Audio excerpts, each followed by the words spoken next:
자, 오늘 구원의 파도치는 영광 44번째 시간입니다. 날로 새로워지도다 라는 제목으로 고린도후서 4장 16절로 18절 말씀 함께 살펴보도록 하겠습니다. 고린도후서 4장 16절로 18절 말씀입니다. 성화에 대해서 세 번째 시간으로 그 본질이 성령님이 하시는 거다라고 이야기 드렸고, 그 방향성은 예수 그리스도를 닮아가는 것이다 라고 이야기 드렸고, 오늘 성화의 삶에서 필수적인 순종, 그리고 그 순종에 따른 고난에 대해서 우리가 어떻게 해석을 해야 되는지 이야기를 조금 더 해보고자 합니다. 원래 3번을 통해서 끝내려고 했는데 다음 주까지 4번에 좀 걸쳐서 성화를 살펴보도록 할게요. 이제 고난에 대해서 있을 때 주신 위로에 대한 이야기도 좀 살펴봐야 될 것 같아서 나누어서 설교를 하고자 합니다. 자, 오늘은 십자가의 성화 세 번째 시간이고, 고린도후서 4장 16절로 18절 말씀 통해서 순종과 고난에 대한 이야기를 좀 해보고자 합니다. 모두 찾으셨으면 함께 말씀을 봉독하도록 하겠습니다. 시작! 그러므로 우리가 낙심하지 아니하노니 우리의 겉사람은 낡아지나 우리의 속사람은 날로 새로워지도다. 우리가 잠시 받는 환난에 경한 것이 지극히 크고 영원한 영광에 중한 것을 우리에게 이루게 함이니, 우리가 주목하는 것은 보이는 것이 아니요 보이지 않는 것이니, 보이는 것은 잠깐이요 보이지 않는 것은 영원함이니라. 아멘. 순종이라고 하는 것은 성화의 필수적인 요소이겠죠. 우리가 예수 그리스도를 닮아가는 것, 예수 그리스도를 알아가는 것, 예수 그리스도를 사랑하는 것, 그 모든 성화의 방향성과 본질은 우리에게 주어진 모든 사항들 가운데에서 예수 그리스도에게 순종하게 만들어줍니다. 그리고 이 순종은 항상 어떤 부분에서 특별하게 어떠한 선택과 결부되기도 하죠. 되게 흥미로운 것은 기독교 역사 속에서 순종이라고 하는 것은 순종을 하면 할수록 고난이 뒤따라온다라는 것을 우리한테 잘 보여줍니다. 성화의 삶에는 항상 지속적인 순종이 필요했고, 이 순종은 항상 고난을 불러일으키고 고난은 우리에게 고통을 선사하여 줍니다. 근데 이상한 거죠. 순종을 하면 할수록 고난이 와서 고통을 우리가 겪게 된다면 그리스도인은 결코 더 이상 순종을 하면 안 돼요. 그것이 세상적인 이해이고 너무 합리적인 생각의 결과일 것입니다. 그런데 이상하게도 그 고통과 고난과 그리고 절망과 비참함의 연속 속에서 그리스도는 포기를 하지 않는다는 것입니다. 나아가고 마침내 예수 그리스도를 닮아간다는 사실이 우리로 하여금 의아함을 자아내게 된다는 것입니다. 무엇이 그리스도인으로 하여금 이 고통과 고난 속에서도 순종할 수 있도록 붙잡아주는 것인가? 도대체 무엇이 그리스도인으로 하여금 고난에 낙심하지 않게 해주는가에 대해서 오늘 조금 더 깊이 살펴보고자 합니다. 그리스도의 성화가 예수 그리스도를 더 알고 더 사랑하는 것으로 닮아가는 방향으로 성령님이 이끄신다고 이야기했었을 때, 인간은 그 방향에 끊임없이 순종하는 것을 통해서 성화를 이루어가야만 할 것입니다. 그런데 우리는 이 순종에 대해서 조금 오해가 하나 있어요. 그 오해가 어느 정도냐면, 오늘날 순종이라고 하는 단어를 이야기하기만 했었을 때 우리에게 연상되어지는 단어는 굴종과 억압과 그리고 복종이라고 하는 단어들 떠올리게 된다는 것입니다. 언어라는 것이 한계가 있어요. 그럼에도 불구하고 기능적인 부분에서 얼마든지 기능을 하고 있다는 것을 고려한다면 복종과 굴종 그리고 순종과는 전혀 다르다는 것을 우리가 알 수 있습니다. 순종이라고 하는 단어는 복종이나 굴종 그리고 억압이라고 하는 단어는 분명히 구별이 되어 있다는 이야기죠. 그런데도 불구하고 우리는 순종이라고 하는 단어를 들었을 때 복종이나 굴종 등의 어떤 억압과 관련된 단어를 떠올리게 된다는 것입니다. 사실 그 차이점은 분명하죠. 자발상의 영역의 유무에 따라서 달라집니다. 복종이나 굴종은 외압이 있는 것에 대한 반응이에요. 어쩔 수 없이 내가 말을 들어야만 한다라고 이야기해서 우리가 복종과 굴종이라고 하는 단어를 주로 사용을 합니다. 그러나 순종은 외압보다는 자발성이라고 하는 부분이 강조가 된다는 것이죠. 그러니까 이런 부분들이 분명히 차이가 있음에도 불구하고 많은 사람들이 복종과 굴종이라는 단어와 함께 순종이라고 하는 단어를 떠올리게 된다는 것이 오늘의 큰 오해입니다. 심지어 기독교 안에서, 교회 안에서도 순종하라고 이야기했었을 때 억압과 강요와 어쩔 수 없이 해야만 하는 무언가로 이해를 하고 있다는 것이 우리가 기억해야만 하는 오해입니다. 예를 들어 볼까요? 사과를 하고 싶지 않습니다. 그런데 산상수훈의 마태복음 5장 23절 이하를 읽어버렸어요. 그러므로 예물을 제단에 드리려다가 거기서 네 형제에게 원망 드릴 만한 일이 것이 생각나거든 예물을 제단 앞에 두고 먼저 가서 형제와 화목하고 그 후에 와서 예물을 드려라. 다른 형제와 화목을 하려면 어쩔 수 없이 누군가가 먼저 가야겠죠. 그렇죠? 그리고 이 명령을 들은 사람이 가야만 할 것입니다. 사과를 하고 싶지 않아요. 그런데 말씀은 사과를 먼저 할 것을 요구하고 있습니다. 아내와 다퉜습니다. 그런데 에베소서 5장 25절 말씀을 읽어버렸습니다. 남편들은 아내 사랑하기를 그리스도께서 교회를 사랑하시고 그 교회를 위하여 자신을 주심같이 하라. 이런 말씀을 읽었을 때 우리의 마음은 어떻습니까? 이야 기쁘다. 더 이상 내가 고민하지 않고 내가 해야 될 바가 분명해지는구나. 이제 내가 앞장서서 순종을 하겠다라고 하는 마음이 올라옵니까? 그렇지가 않을 거예요. 말씀에 순종하라고 하는 메시지는 우리한테 기쁘게 다가오지 않습니다. 우리는 순종을 죽기보다 싫어합니다. 바로 이 시점에서, 이 지점에서 우리는 순종에 뒤따르는 고난을 더더욱 이해할 수 없게 됩니다. 죽기보다 싫어하는 순종의 내용을 죽기보다 싫어하는 마음을 감수하면서 했는데, 이를 악물고 했는데 고난이 뒤따라온다. 우리가 이해하는 바하고는 너무 다르지 않습니까? 죽기보다 싫은데도 불구하고 순종을 했어요. 그러면 그 결과서 나한테 복이 얻어져야 되잖아요. 상금이 주어져야 됩니다. 그런데 순종을 했는데도 불구하고 고난이 뒤따라온다는 것입니다. 순종하라고 하셔서 먼저 가서 용서를 구했고 먼저 가서 사과를 했는데 도리어 배신을 당합니다. 화해는커녕 모욕과 경멸을 당합니다. 혹은 인생이 더 나아지기보다는 악화되고 고립됩니다. 그럼 우리는 어떻게 해야 하나? 우리는 보통 어떻게 대처합니까? 순종을 그만두는 것으로 반응하곤 합니다. 성경은 그렇게 고난과 외압 때문에 순종을 그만두는 경우에 대해서 이야기할 때 결코 순종이 아니다라고 이야기를 합니다. 정말로 진정한 순종이었다면 고난이 뒤따라온다 했을 때 그만두지 않았을 것이다 라고 이야기를 합니다. 오히려 이러한 반응은 우리가 지금까지 했던 것이 순종이 아니라 복종과 굴종에 가까웠다는 것을 정확히 이야기해 줍니다. 욥을 잠깐 이야기해 볼까요? 하나님은 욥에게 이해할 수 없는 고난을 통하여 그가 지금까지 해왔던 의인되었다라고 여겨지는 순종이 아니었다라는 것을 깨닫게 하십니다. 그가 한 것은 잘하면 상을 주시고 못하면 벌을 주시는 하나님, 인과응보적인 그리고 법칙과 같은 하나님에 대한 자신의 거래 행위였다는 것이 결국엔 발견되어지기 시작합니다. 그는 하나님의 인격이 있는 분으로 생각하지 못했습니다. 그 결과 욥이 하는 반응이 무엇입니까? 욥기 30장 20절 이하에서 이렇게 그는 반응합니다. 내가 주께 부르짖으나 주께서 대답하지 아니하시오며 내가 섰사오나 주께서 나를 돌아보지 아니하시나이다. 굉장히 신앙적인 표현인데 이 표현을 그가 26절 27절에서 이와 같이 다시 표현합니다. 내가 복을 받았더니 화가 왔고 광명을 기다렸더니 흑암이 왔구나. 내 마음이 들끓어 고요함이 없구나. 환난 날이 내게 임하였구나. 복을 받으며 신에게 순종했던 욥의 삶을 성경은 인정하지 않습니다. 오히려 그의 입을 통하여 정확하게 이야기합니다. 그가 했던 모든 순종은 복을 위한 것이었습니다. 그가 했던 모든 인내와 참음은 광명을 위함이었습니다. 그러나 그에게 주어진 것은 흑암이었고 그에게 주어진 것은 화였습니다. 이해할 수 없는 고난이라고 이야기했을 때 우리가 왜 이해할 수 없습니까?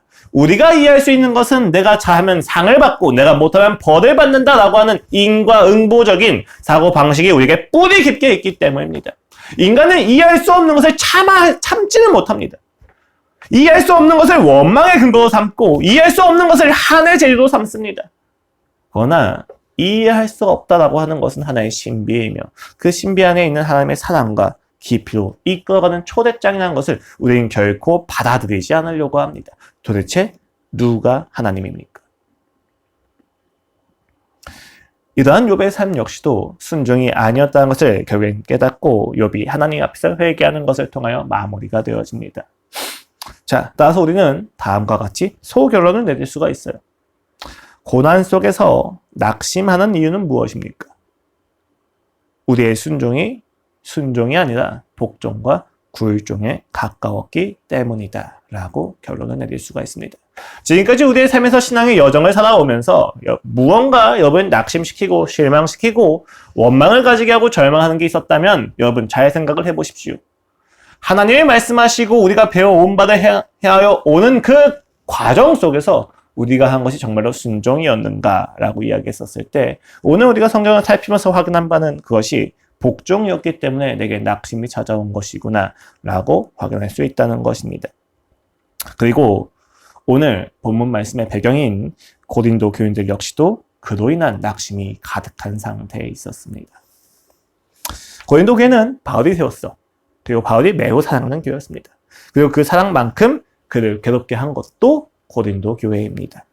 이들은 바울이 떠난 뒤에 당파를 이루었고 윤리적인 타락을 방관했으며 나아가 그가 전한 복음을 왜곡시키기까지 했습니다. 그리고 그 이면은 거짓 교사들이 있어서 그의 말주변과 능력과 은사와 그리고 핍박받는 무능력에 대해서 비판하고 지적하면서 그가 참 사도가 아니다라고까지 이야기를 합니다. 실제로 그래서 그는 몇 번의 방문 속에서 고린도 교회로부터 거의 쫓겨나다시피 경례를 받기도 했습니다. 그럼에도 불구하고 바울은 포기하지 않았죠. 2번을 거친 방문과 거듭된 편지를 통하여 고린도 교회는 마침내 회심을 하게 됩니다. 그리고 다시 바울과 관계를 회복하기를 원하죠. 이에 대해서 바울이 매우 기뻐해요. 7장 8절 이하입니다. 그러므로 내가 편지로 너희를 근심하게 한 것을 후회하였으나 지금은 후회하지 아니함은 그 편지가 너희로 잠시만 근심하게 한 줄을 알미라.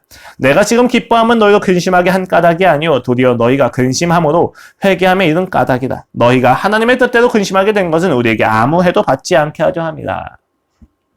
이러한 점을 반영해서 고린도후서는 기쁨이 가득한 서신이다 라고 우리가 생각을 할 수 있지만 사실 고린도후서의 대부분의 내용은 다른 복음과 바울의 성품을 비난하는 자들의 공격에 대한 반론입니다. 자신이 왜 참 사도이며 자신이 새 언약의 일꾼으로서 얼마나 정당한지에 대해서 이야기하는 내용이 주를 이루고 있는 것이 고린도후서입니다. 자, 이러한 답변을 우리가 생각을 했었을 때 지금 고린도후서는 그가 세 번째로 방문할 것을 염두에 두고 있다라고 하는 내용이라는 것을 기억할 필요가 있어요. 고린도서는 지금 바울이 2번에 걸쳐서 편지를 보냈고 그에 따라서 결국에 고린도교회 회심을 했습니다. 그리고 이제 바울은 그것을 너무너무 기다렸기 때문에 편지를 받자마자 달려갈 수 있는 위치예요. 근데 그 전에 바울이 편지를 써서 보냅니다. 이제 바울이 고린도 교회를 방문하는 것은 예루살렘 교회의 연부를 가져다 주기 전에 한번 방문하는 것이기도 하고 두 번째는 이제 자신이 잡혀 들어갈 것을 어느 정도 직감하고 있다는 점에서 마지막으로 방문한다는 것을 알고 있는 시점입니다. 그의 마음이 불타듯이 간절했을 것입니다. 그런데 그가 바로 찾아가지 않고 편지를 먼저 씁니다. 그것이 의아할 것 같아서 그 역시도 고린도 후서에서 이와 같이 이야기합니다. 내가 너에게 방문하지 않고 먼저 편지를 쓰는 까닭은 하면서 이야기를 쭉 전개해요. 그 내용이 고린도 후서 1장 23절부터 2장 11절까지의 내용으로 자세하게 기록이 되어 있는데 그것을 간단하게 요약해서 이야기하자면 그들로 하여금 근심하지 않게 하기 위함이라고 이야기합니다. 바로 방문하지 않는 이유가 근심하지 않게 하기 위함이에요. 그래서 좀 더 부연 설명을 하자면 그것을 근심하지 않게 하기 위해서 자기 역시도 아프지 않기 위함이다 라고 그가 이야기를 합니다. 왜 편지를 먼저 보내는 것이 바로 방문하지 않는 것이 그들로 근심하지 않게 하는 것일까요? 라고 이야기했을 때 전반적인 상황을 우리가 다 전반적인 상황을 다 고려했었을 때 이와 같이 이야기를 할 수가 있어요. 앞서서 바울이 고린도교에 방문했었을 때 소란이 일어났어요. 대부분의 고린도 교인들은 바울이 이야기하는 바에서 지적으로 다 동의를 했습니다. 바울이 틀린 바가 없다는 것을 그들은 확인했습니다. 그런데 그 방문 속에서 그들은 그것을 충분히 묵상하고 실천할 수 있는 준비가 안 되어 있었어요. 그렇기 때문에 바울이 직접 방문해서 터진 이야기가 그들에게 너무나도 큰 부담이 되고 폭력이 되었다는 것입니다. 이것을 알고 있었기 때문에 바울은 이젠 더 이상 먼저 방문해서 한 번에 끝내려고 하는 것이 아니라 그들로 하여금 충분히 생각을 하고 묵상을 하고 논의할 수 있는 시간을 주고자 합니다. 그것이 바로 그들로 근심하지 않게 하기 위함이다 라고 하는 것에 대한 내용입니다. 충분히 묵상하고 준비할 시간이 없었을 때 그들에게 경험된 것은 무엇이었을까요? 그들은 그 안에서 실패감과 낙심을 경험합니다. 이것은 되게 우리한테 익숙하지 않습니까? 여러분 잘 생각을 해보세요. 무엇이 옳은지를 알았습니다. 그런데 그 옳은 바를 행하지 못합니다. 우리 안에 찾아오는 것이 무엇입니까? 낙심과 절망과 무기력함입니다. 이때 우리가 선택하는 내용은 대부분 무엇입니까? 자, 옳은 바가 있어요. 내가 행하려고 하는데 되지가 않아요. 이때 우리의 두뇌는 죄 속에서 굉장히 강력하게 움직입니다. 옳긴 하지만 내가 하지 못한다 라고 이야기했을 때 둘 중에 하나죠. 하지 못하는 나를 쳐서 어떻게든 그 방향을 하는 것이고, 하지 못하는 나를 지키기 위해서 옳은 것을 부정하는 방법이 있습니다. 고린도 교회는 무엇을 선택했습니까? 부정하기 시작한 것이 그들이 이야기하는 다른 복음에 대한 내용입니다. 그들은 자신들의 실패감을 주고 낙심감을 주는 옳은 것을 부정하기 시작했습니다. 자, 이러한 것을 배경으로 보았을 때 고린도 교회는 하나님의 일하심에 대한 오해가 있었다는 것이 분명합니다. 그들이 거짓 교사들의 말에 귀를 기울이게 된 것은 결정적으로 낙심, 즉 실패감에 있었기 때문입니다. 그래서 실제로 바울이 그 낙심의 근본과 본질을 다루기 시작을 하는데 자신의 사역을 변호하면서 이야기를 합니다. 그것이 바로 고린도후서 2장 14절부터 7장 4절에 이르는 내용이에요. 그는 5개의 장을 통해서 그 낙심의 본질이 무엇인지를 이야기하고 낙심하지 않을 수 있는 방법과 비밀을 이야기하는데 그것이 새 언약의 일꾼으로서 가져야만 하는 자긍심과 자부심에 대한 이야기입니다. 실제로 그는 그러한 자긍심과 자부심을 가지고 있다라고 이야기합니다. 자, 여러분, 이러한 이야기는 자연스럽게 우리가 순종을 하는 가운데 경험하는 모든 낙심이 새 언약으로 전환되지 못한 옛 언약에 복속되어 있고 종속되어 있다는 사실에서 비롯된다는 것을 이야기해 줍니다. 그 특징은 다음과 같이 3장에서 바울이 이야기합니다. 6절 이하예요. 그가 또한 우리를 새 언약의 일꾼되게 만족하게 하셨으니 율법 조문으로 하지 아니하고 새 언약과 율법 조문을 대조하면서 율법 조문은 곧 옛 언약이 한 것을 이야기합니다. 오직 영으로 함이니 율법 조문은 죽이는 것이요 영은 살리는 것입니다. 돌에 써서 새긴 죽게 하는 율법 조문의 직분도 영광이 있어서 이스라엘 자손들은 모세의 얼굴에 없어질 영광 때문에도 그 얼굴을 주목하지 못하였거든. 정죄의 직분도 영광이 있은즉 의의 직분은 영광이 더욱 넘치리라. 의의 직분과 대조한 내용은 정죄의 직분입니다. 본문에 설명한 옛 언약의 특징은 2가지입니다. 첫 번째, 죽이는 것입니다. 그 두 번째는 정죄한다는 것입니다. 이 2가지 특징을 종합을 해서 바울이 이와 같이 이야기하되 13절 이하입니다. 우리는 모세가 이스라엘 자손들에게 장차 없어질 것에 결국을 주목하지 못하게 하려고 수건을 그 얼굴에 쓴 것 같이 아니하노라. 그러나 그들의 마음이 완고하여 오늘까지도 구약을 읽을 때 그 수건이 벗겨지지 아니하고 있으니 그 수건은 그리스도 안에서 없어질 것이다. 모세가 하나님을 대면한 후에 얼굴에서 광채가 났었습니다. 그렇죠? 그런데 수건을 덮어버려요. 그 이유가 무엇입니까? 그 이유를 바울이 이야기하건대 그 광채가 결국 없어지기 때문에 수건을 덮었다는 거예요. 그 광채를 보기 힘들기 때문이 아니라 그 광채가 없어지는 것을 이스라엘 백성이 보면 안 되기 때문에 수건을 덮었다는 것입니다. 수건을 왜 덮는 거예요? 영광이 없어질 것이기 때문이라는 그 일시성과 순간성 때문에 덮었다는 것입니다. 옛 언약에 속한 사람들은 그리고 그 마음이 너무 완고해서 그 수건을 여전히 벗기지 않고 있대요. 이게 문제가 되는 거죠. 왜요? 예수 그리스도 안에서는 그 영광이 멈추지 않을 것인데 멈추지 않는 영광이 내 앞에 있는데도 불구하고 나는 그 영광이 없어질까 봐 덮어버렸다는 거예요. 두려움과 불안이 있었다는 것입니다. 없어지지 않는 영광이 선포되었습니다. 없어지지 않는 복음이 선포되었고 없어지지 않는 진리가 선포되었습니다. 그러나 우리의 마음은 그 진리가 언제 없어질까 불안한 마음에 수건으로 덮어서 피상적인 율법만 행하고 있다라고 바울이 이야기합니다. 그것이 옛 언약에 속하여 낙심 가운데 있는 자들에게 한 이야기입니다. 이들은 여전히 없어질 영광에 집중하고 있습니다. 죽이고 정죄하는 그리고 언젠가는 없어질 영광에 대하여 그들의 마음이 움직이지 않습니다. 그리스도를 벗어나서 유지될 수 없는 영광을 영원한 것처럼 보존하고자 하는 그들의 마음은 죄성과 같다는 것입니다. 예수 그리스도의 영광이 있는데 덮어버렸어요. 그럼 그들이 이야기한 영광은 도대체 무엇입니까? 없어질 영광들을 영원한 것처럼 꾸며서 살아가는 것이 그들의 인생이라는 것입니다. 그런 그들이 바울이 가르쳐준 복음을 들었습니다. 동의했습니다. 그런데 살아가는데 끊임없이 고린도 교회 주변에 이방인들과 내부의 유대주의자들이 공격을 하는 거예요. 그래서 고민이 되는 것이죠. 정말 이게 맞을까? 그가 이야기했던 그리스도를 예수를 사랑하는 것이 정말로 맞을까? 라는 생각이 들었다는 것입니다. 그 고민 가운데서 그들이 나름 순종을 했어요. 그런데 그 순종을 한 결과 나아지는 것이 없습니다. 부유함이 더해지지 않고 자신의 인생이 풀리지 않습니다. 바울이 있었을 때는 그래도 교회가 나아 보였는데 이제 교회는 분열이 가득하기 시작합니다. 자랑이 가득하기 시작합니다. 의심이 되고 낙심이 됩니다. 분명 신앙을 쫓았는데 자신의 자존감과 자신감과 정체성이 깨어지고 무너집니다. 그래서 이들은 다른 복음을 믿기 시작합니다. 능력과 소유를 넓혀주고 풍성하게 해주는 다른 복음을 신뢰하기 시작합니다. 자신이 깨어지지 않는, 자신을 확장시켜주는, 자신을 지켜주는 복음을 믿기 시작합니다. 그들의 낙심은 어디에서 비롯되었습니까? 1차적인 고난입니다. 그러나 그 고난은 어디에서 시작되었습니까?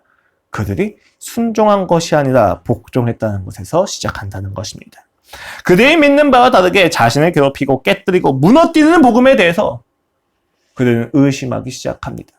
내가 예수 그리스도를 따라가는데, 내가 예수 그리스도 영원한 영광을, 영원한 복음을 따라가는데 왜 이토록 힘든가? 왜 이토록 낙심이 가득한가? 왜 나는 못하는가? 왜 내가 할 수 없다는 사실이 끊임없이 밝혀지고 드러나서 노출되어서 내가 이렇게 힘들어야만 하는가? 여러분, 그 모든 낙심은 어디에서 옵니까? 행한 대로 주어지지 않는다는 사실에서 옵니다. 내가 열심히 한 만큼 보답이 와야지 라고 하는 것에서 옵니다. 그러한 인식은 또 어디서 옵니까? 내가 내 방법대로 나를 인정할 만큼, 내 정체성을 사랑할 수 있을 만큼의 퍼포먼스를 내가 할 수 있어야 돼 라고 하는 것에서 오는 것이지 않습니까? 그들의 낙심은 자신이 죽어야만 하고 깨어져야만 하며 무너져야만 한다는 것을 알지 못하는 무지에서 온다는 것입니다. 결국 그들은 예수 그리스도를 모르기 때문에 낙심합니다. 왜요? 신앙의 여정을 누가 보여주셨습니까? 이 땅에서 예수 그리스도가 보여주셨잖아요. 그 예수 그리스도의 인생이 찬란해 보이고 영광스러워 보이고 아름다워 보이고 깨끗해 보이십니까? 아니면 복음서를 보셨을 때 그 예수 그리스도의 이 인생이 처절하고 치열하고 더럽고 오염되었으며 아프고 몸부림치는 것으로 보이십니까? 우린 그 답을 정확히 알고 있습니다. 우리가 예수 그리스도의 인생을 영광스럽다고 이야기하는 유일한 부분은 하나님께서 그를 지키고 계시다라는 것밖에 없습니다. 그런데 우리는 우리가 살아갔었을 때의 영광을 다른 것으로 바꿔버립니다. 그의 부활만이 있는 것처럼 생각합니다.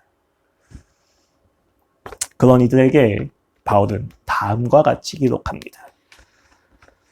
우리가 사방으로 우겨쌈을 당하여도 쌓이지 아니하며 답답한 일을 당하여도 낙심하지 아니하며 박해를 받아도 버림받지 아니하며 거꾸러뜨림을 당하여도 망하지 아니하고 어떻게 이러한 삶이 가능합니까? 순종을 하였는데 우겨쌈을 당합니다. 순종을 하였는데 답답한 일을 당합니다. 순종을 하였는데 박해를 받습니다. 순종을 하였는데 이윽고 거꾸러뜨림을 당합니다. 근데 바울이 무엇이라고 이야기합니까?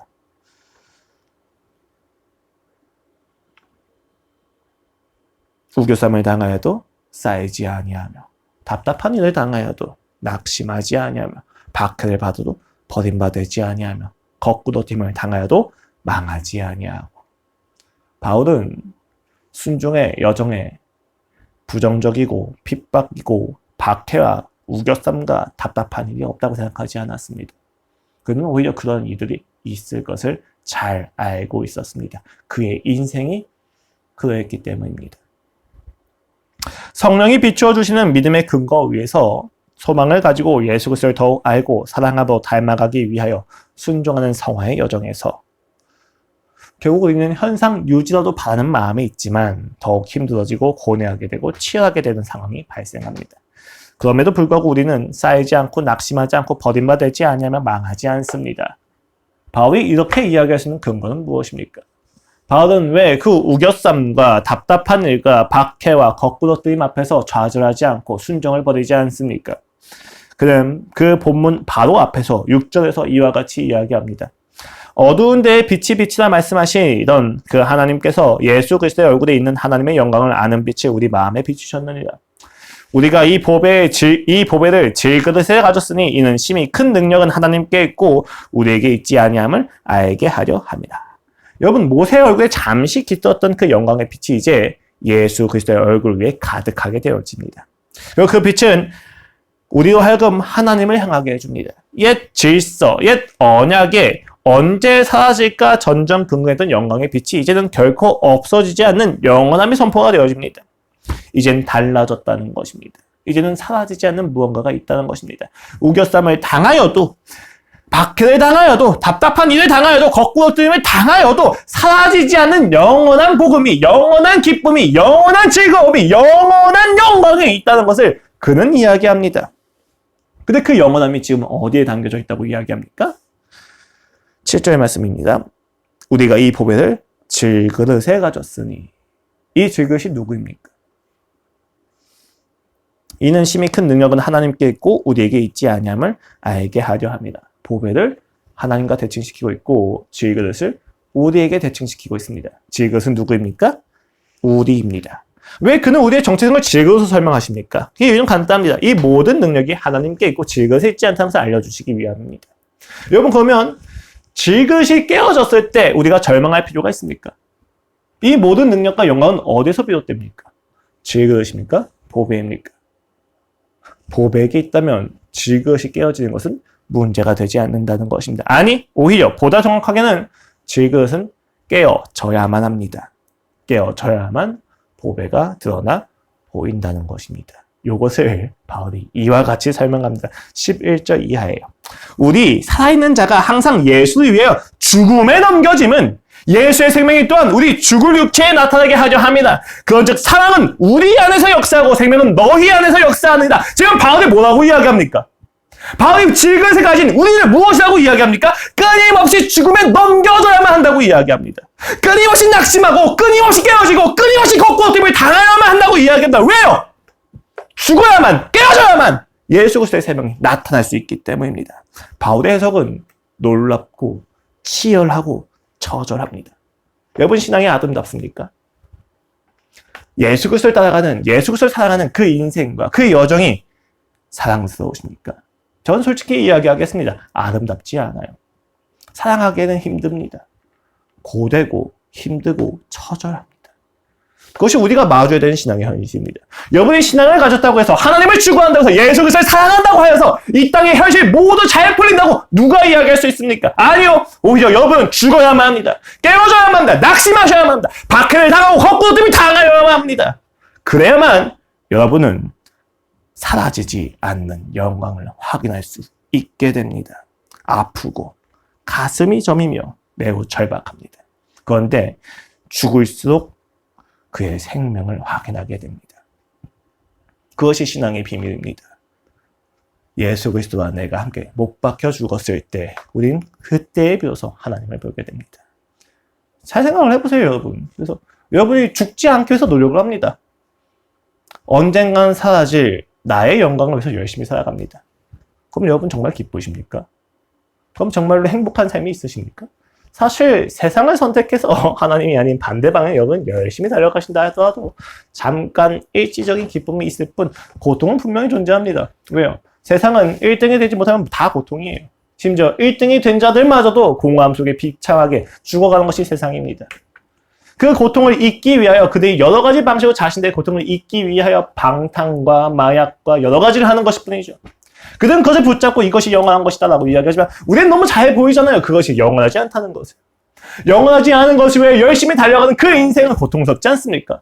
어차피 고통스러울 것인데 무엇이 진정으로 영원할 것인지에 대해서 바른 판단이 우리에게 있습니까? 그렇다면 우리의 방향은 명확해야만 합니다. 우리가 순종을 왜 합니까? 해야만 하니까가 아닙니다, 여러분. 물론 그러한 영역이 있는데 그러한 영역만 가지고는 부족해요.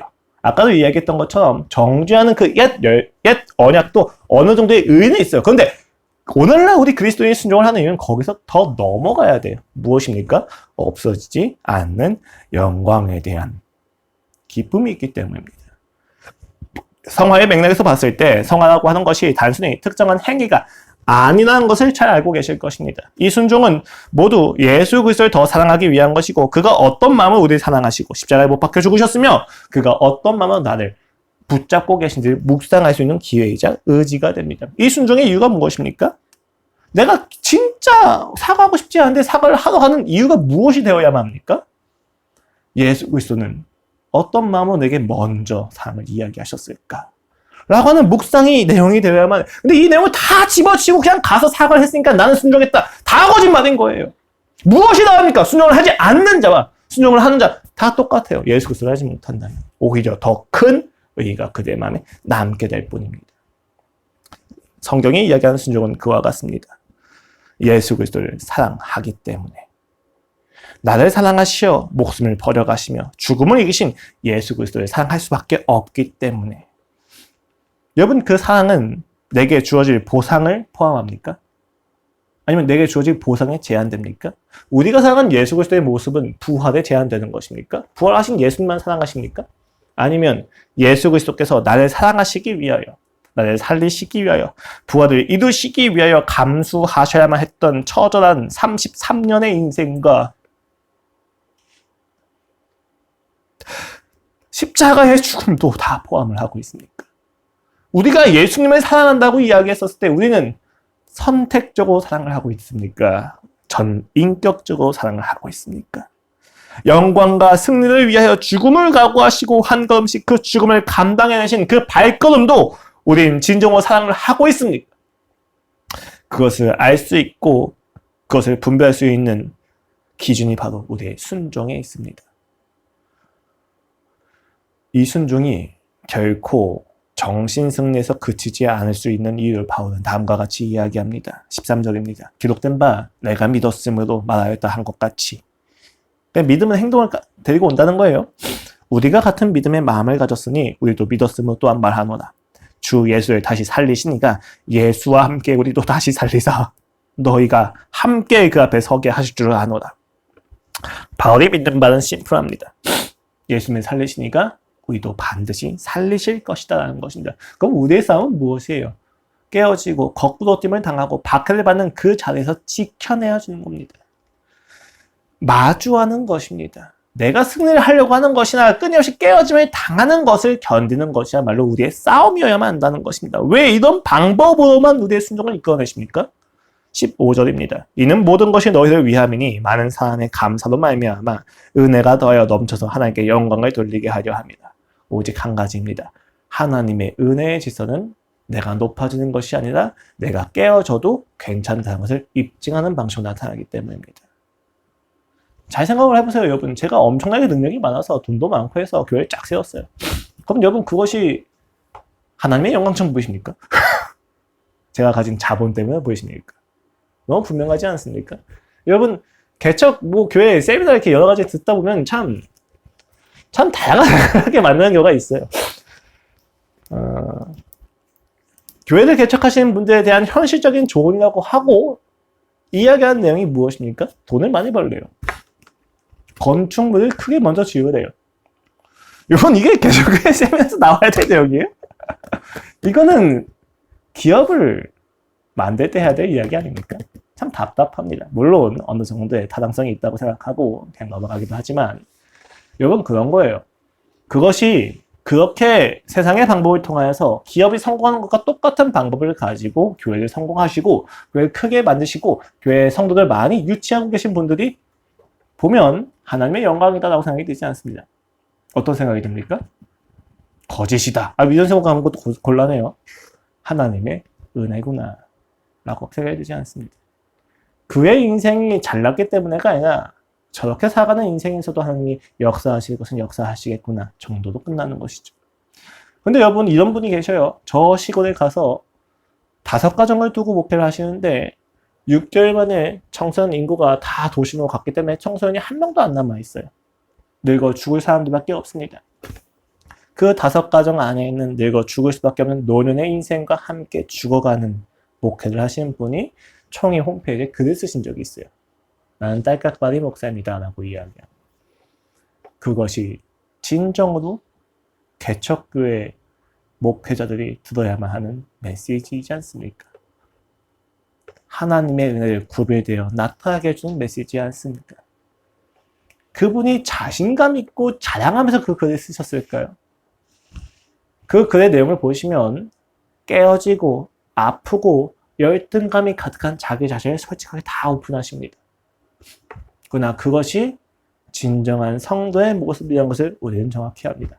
여러분 목회도 마찬가지예요. 성공한 목회자가 되기 위함이 아니라 하나님 앞에서 참된 신자가 되기 위해 살아가는데 참된 신자의 고백은 내가 이런 하나님을 만났으니까 얼마나 잘났는지 알아! 가 아니라 야, 내가 하나님 만나가는데 이렇게 비참하더라. 이렇게 아프더라. 내 안에 죄성이 이렇게 많더라. 그런데도 하나님이 이렇게까지 이끄셨더라.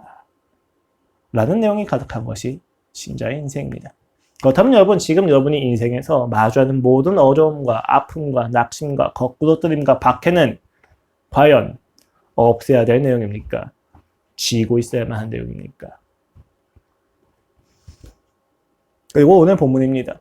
그러므로 우리가 낙심하지 아니하노니 우리의 겉사람은 낡아지나 우리의 속사람은 날로 새로워지도다.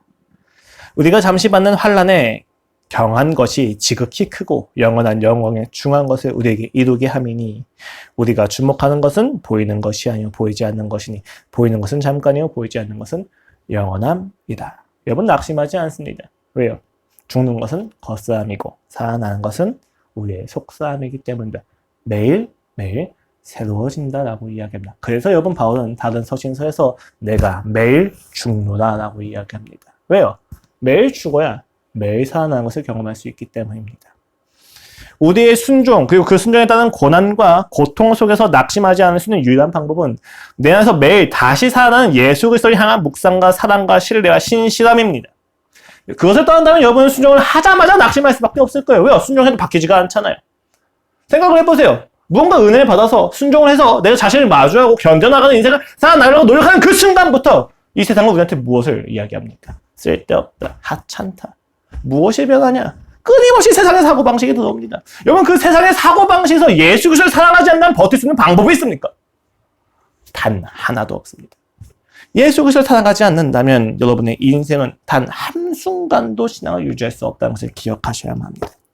그리고 깨어진 그 모든 순간마다 여러분이 기억하셔야 될 것은 그래 내가 이것을 견디는 것은 예수 그리스도께서 나를 사랑하셨다는 사실이고 내가 지금 이것을 견디지 못하는 유일한 이유는 내가 예수님을 사랑하지 않기 때문이구나. 주여 내게 그 사랑을 더욱더 알려주시옵소서 라고 무릎을 꿇는 방법밖에 없어요. 그거 외에는 제가 여러분한테 드릴 수 있는 대답이 없습니다.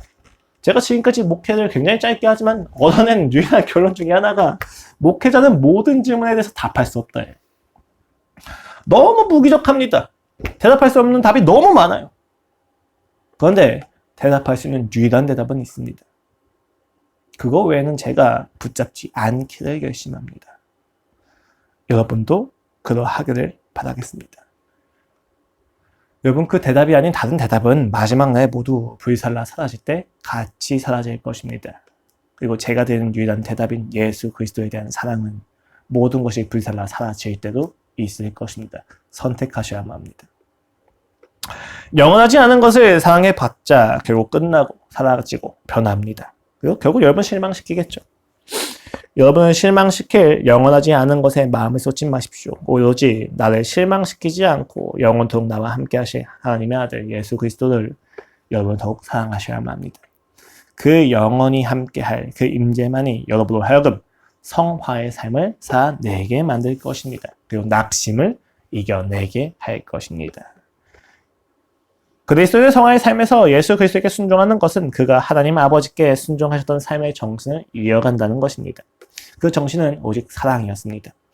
우리는 이 땅에서 하나님을 사랑함으로 이 땅의 삶을 이겨나갑니다. 이러한 삶에서 여러분이 기억하실 것은 순종을 막는 것은 고난과 시련과 고통이 아닙니다. 순종을 막는 것은 죄입니다. 어떠한 고난도 그 고난에서 파생되는 어떠한 고통도 우리의 순종을 막아낼 수 없습니다. 그러나 그 고통과 고난으로 자극받는 내 안의 죄성, 즉 내가 하나님이 아니면서도 하나님인 것처럼 여기는 혹은 하나님이 되고자 하는 나의 욕구가 그 기준과 질서가 순종을 방해합니다. 하나님이 내가 되는 순간 우리는 예수 그리스도를 사랑할 이유를 상실하기 때문입니다. 그러나 내가 하나님이 아니게 될 때 그 사실을 직면하며 괴로워할 때 나를 위하여 목숨을 버리시면서까지 사랑을 보여주신 예수 그리스도에게 우리는 다시 한번 감격할 수 있을 것입니다. 이 감격을 만들어내는 영원한 사랑만이 우리로 하여금 순종을 이끌어 가는 것입니다.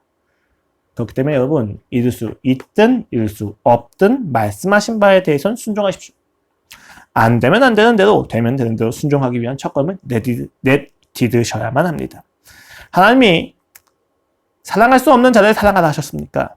그렇다면 여러분이 생각하는 순종은 사랑할 수 없는 자를 완벽하게 사랑하는 모습을 생각하실 거예요. 그것도 하나의 오해입니다. 여러분, 하나님이 사랑할 수 없는 자를 사랑하라고 이야기하셨다면 제일 첫 번째 순종의 내용은 사랑을 하기 위한 첫 걸음으로서 사랑할 수 없는 나 자신을 마주하는 것에 있습니다. 그리고 두 번째 순종은 사랑할 수 없는 감정에 한껏 괴로워하는 것에 있습니다. 그리하여 하나님과 끊임없이 엎치락 뒤치락 씨름하면서 주여 내가 어떻게 해야만 합니까? 라고 기도하는 것 자체가 순종의 방향성입니다. 우리는 순종을 이야기할 때 막 멋지게 지멜리아처럼 순교하는 거 생각하는데 아니에요. 그런 순교는 어느 날 마침내 이루어진 내용이고 우리가 오늘날 일상에서 순종해야 될 내용은 할 수 없는 나 자신을 발견하는 것에서 시작해야 됩니다. 근데 되게 재밌는 게 할 수 없는 나 자신을 발견하는 것에서 그치는 사람들이 있어요. 너무 괴롭거든요. 순종은 하게 됐는데 할 수가 없네? 난 아닌가 보다.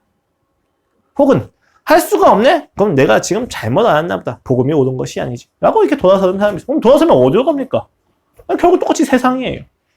세상을 반복하는 거죠. 세상 반복하다가 다시 잠깐 은혜 받아서 그래 이게 맞는 거야 하고 다시 가다가 나는 할 수가 없네? 다시 돌아서게 돼요. 답답해 죽는 거죠. 우리가. 하나님이 그 답답함을 견디시면서 기다리십니다.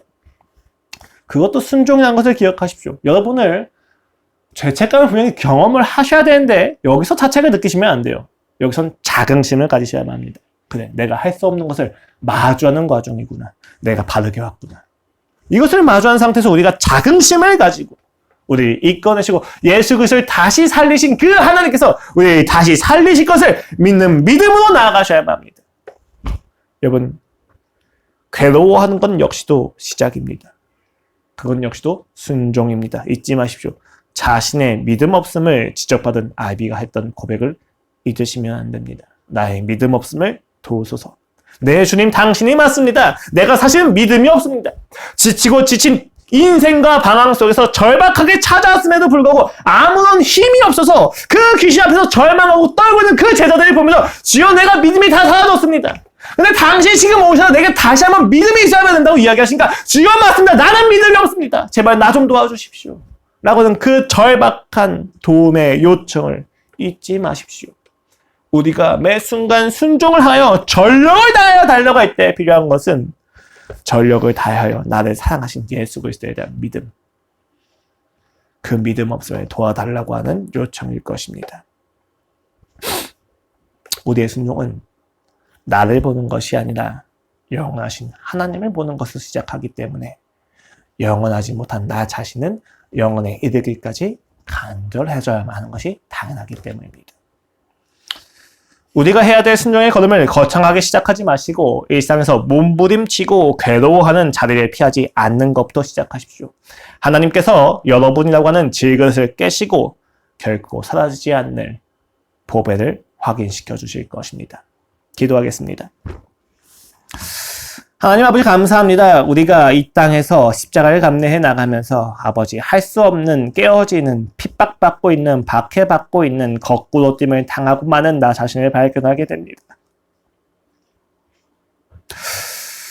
그 무수히 많이 넘어지는 것 속에서 주여 예수 그리스도의 십자가를 다시 한번 묵상합니다.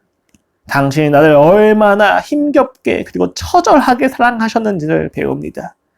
주여 그 처절함으로 우리를 이끄시고 그 처절함 너머의 부활로 이끌어 주시옵소서. 그리하면 다시 살리실 그 하나님을 믿고 나아가겠습니다.